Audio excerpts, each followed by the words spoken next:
Hey guys, it's Troll 9002 here with you on what is now 12:40 a.m. on Monday morning. As per what I've been trying to keep up with my schedule, it's time for stories. This week's story is called Moonlight Memory. I actually had it done early, and I had it written by Friday, so I had it typed out by Saturday, and now I spent today practicing it, so here goes. Once again, before I get started, I'd like to congratulate Chloe's mom and VA Moonshine for getting partial answers to the story from 2 weeks ago. They left their answers in the comments, and they were right. But they were only partially right, so I could only use half of their names. So here goes. This one's called Moonlight Memory. So there was this crazy night in the music hall. A concert had just finished. There was very little piano action that night, mostly wind instruments and some piano.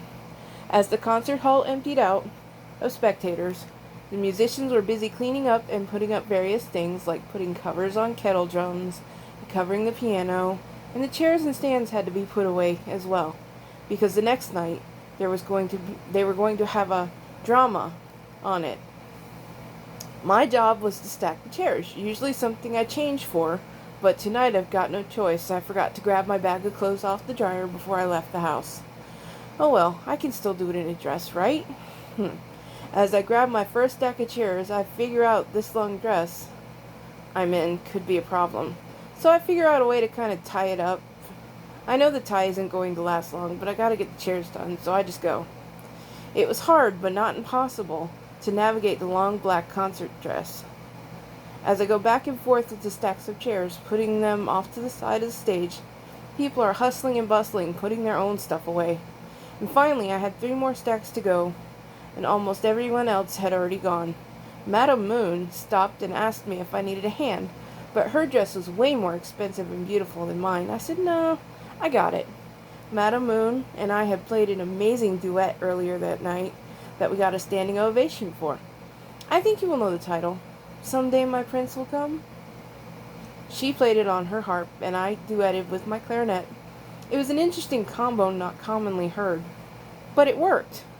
And you really wouldn't think it would go together, but it worked. We masterfully conquered it. Madame Moon is a professional harpist, modern-day entrepreneur. She married rich, and her husband loved music, plays, and all the arts. I was on my last stack of chairs, and as the last few trumpet players left, they gave me a good-natured ribbing about being able to move chairs so well in a dress. They were right. I had a talent for maneuvering that beast of a ball gown. As I hear the door close behind the last ones out, I felt a little alone in such a huge auditorium. Acoustics are always amazing in them, and I remember a year in high school when we hosted a production of Phantom of the Opera. That's when I met Chloe. She sang in the background with me, because we did not fit the figure to audition, but we were good enough to be in the production. In real life, we would have smoked the competition, but just because we didn't look the part, we didn't get the part. The producers felt bad because they knew they were wrong. Chloe was a professional singer that takes great joy in encouraging youngins like me, just because she could, not for any other reason than that. I'm always okay with being in the back behind everyone, because there's no pressure there. I mean, if you mess up, you just look at the person next to you and keep going. That's how Dad taught me anyway. I thought that's how all musicians were brought up, to mess with each other. But Chloe was brought up the same way.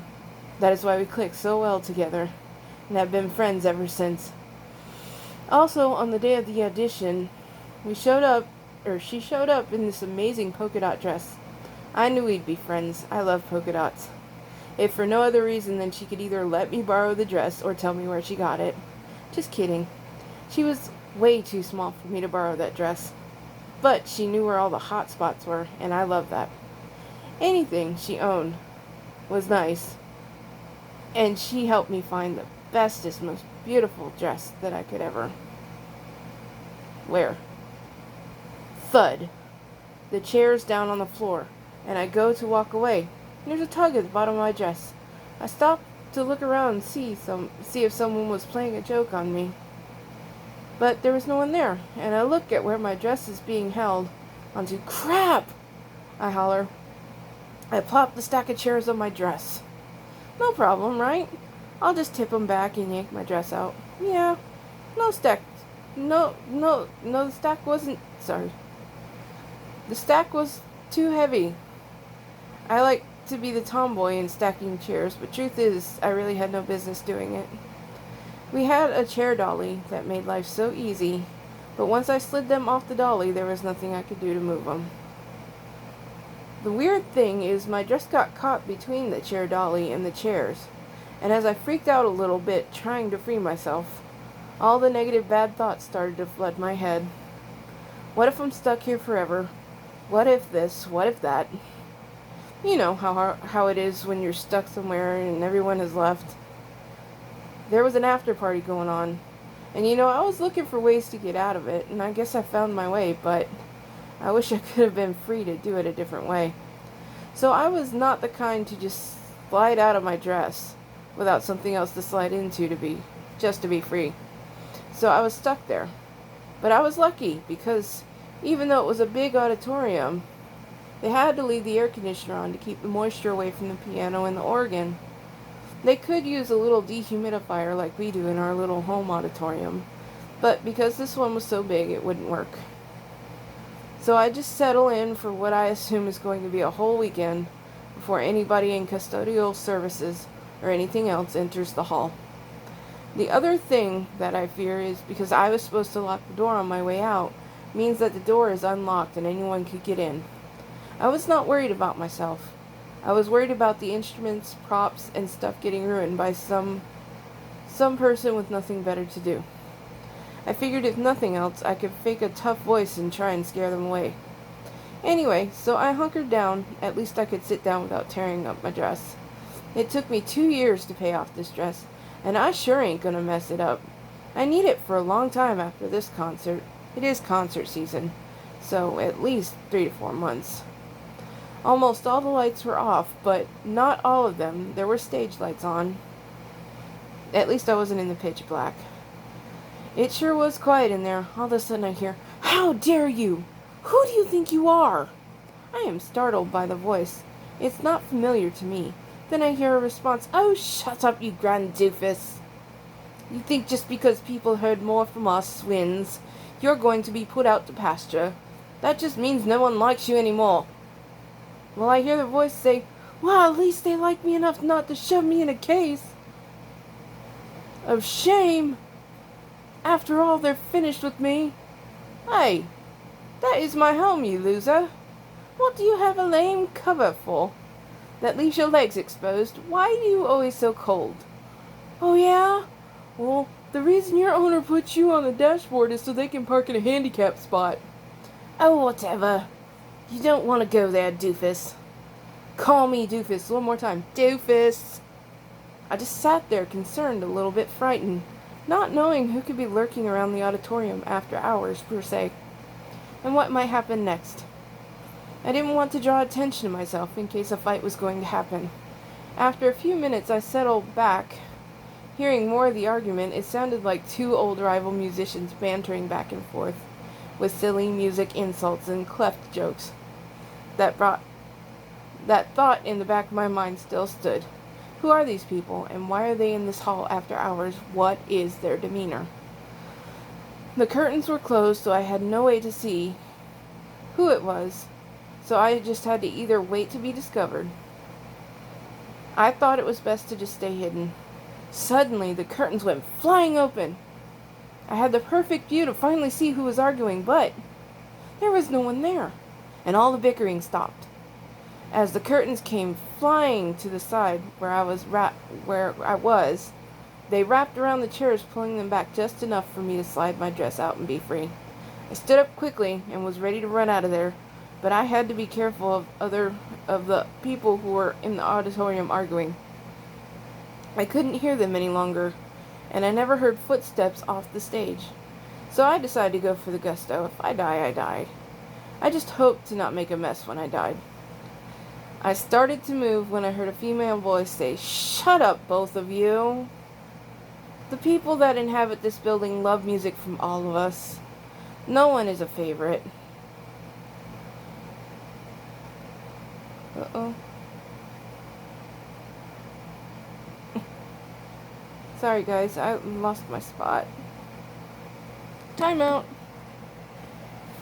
Sometimes they just need more wind power than string power. And other times, they need strings over wind, though tuba that never stopped you from blatting. I beg your pardon, miss. That is user error.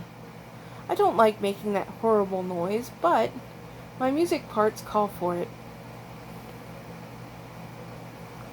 We can't all be like you, Miss Oboe.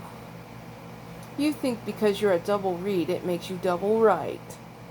It just means that they have to have two reeds to control you. Miss Oboe fired back and said, That's right, and you better not forget it.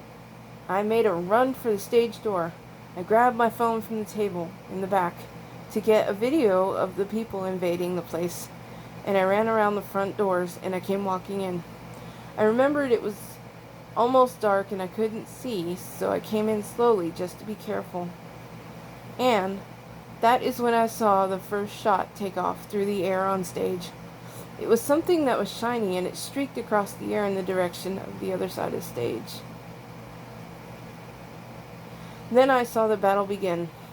The voices I heard were instruments, yes, alive instruments. They were fighting like it was World War III. I saw an upright bass put a big fake book on the lid of the grand piano, saw the grand piano turn with its legs to the side and catapult the book across the stage at a baby piccolo that was intentionally playing high notes just to drive everyone nuts. Thank goodness the mama piccolo ran to save her child in the nick of time, snatched it out of the way, just as the book landed where it had been with a big thud. That book came down with a thump. That echoed as I focused in on what the shiny was that was flying across the stage. It was French horn valves being flung at the piano. Every single instrument was in the fight, from the trumpets to the violins all the way up to the organ that was playing fight scene music like it was the war of a production or it was jamming. Either way, I had to laugh as I listened and watched this fight. If you were a kid in band in middle school or high school, especially brass, and you had no idea how that thing got on your horn, or how that key got bent, or that one key on the upright piano that never played or looked like it had been, or the key looked like it had been through a battle. You know the one. If you were in middle school or high school, you had to have had that piano. Every school had one. Even in college. Well, I got the answer for the first time about rental instruments. You know, when the kids in school would have to rent the instruments that always looked so beat up, and the kids that had them last year never could account for every key or dang in it. Never believed them before, but I did now. Those of us who are fortunate to own our own instruments would take them home every day. Doesn't mean we practice them, but we take them home every day so they weren't stolen or anything.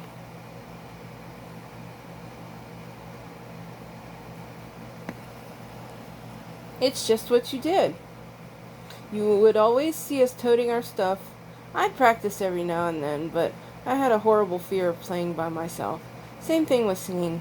I can duet all day, but to solo, just no. After I made this realization of what I was seeing and hearing, I look up to see them converging on my clarinet case. They were getting ready to torture my kid. I was not going to have that stupid piano throwing keys at my case. My child must have been terrified. I started running towards the stage to save my child, when all of a sudden, a clarinet bell, not mine, came flying so fast towards me that it nailed me right in the head. Ouch! I hollered, then met the floor as gravity took over. The next thing I knew, Madame Moon and Chloe were standing over me asking me if I was okay and what happened. They had come back by as they headed home and saw my car still out in the parking lot and found the door open and came in to make sure everything was okay. They were coming from the after party. I was trying to figure out an excuse to get out of that party. It isn't my thing. I'm one of those people that sits around in a clump of people, and one by one they leave the area, until I'm sitting all by myself again. And then I get called antisocial. But if I move to another clump of people, the same thing happens, so why bother? I just find good spots and plop. Anyway, Madam Moon said, "How long have you been here? And why are you still here?" I said I never left, and I debated quickly in my mind whether or not to tell her and Chloe what really happened, or to try and make something up so I wasn't sent to the nut house. As I sat upright, I went too fast and had a dizzy spell, so I didn't want to get up right away. But I looked up at Chloe, who shouted, "Good Lord! What happened to your head?" "What are you talking about?"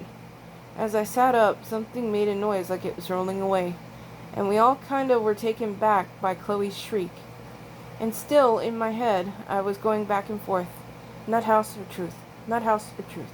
Nut house or truth? Then I heard Madam Moon holler, "I got it!" Terrified to turn around and look, I said, "Got what?" It was a clarinet bell. It was at that time I thought the nut house would be okay.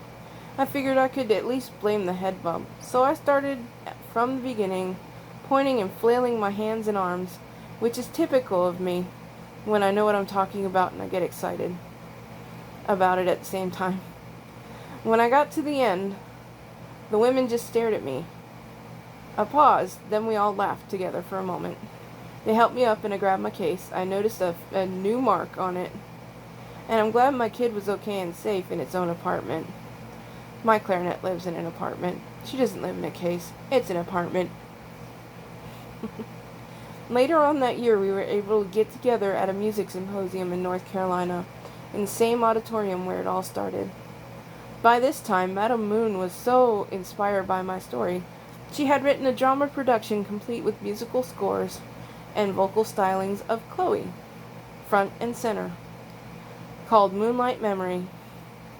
I asked her why she had not produced it. She said, "It's not my story, it's yours. I had to get your permission to use it, and I wanted to get it face to face. I wanted to discuss terms, and I wanted an excuse to hang out again. I know you're quite busy with life being a musician, and you need every gig you can get." So, that night we drew up the papers, and the production was put into action, and it turned out to be a huge dramatic comedy hit, and even Madam Moon herself starred in it. Chloe and I were never treated better, and it never lost popularity, so we were always in demand on the road. Always on the road non-stop. We made millions.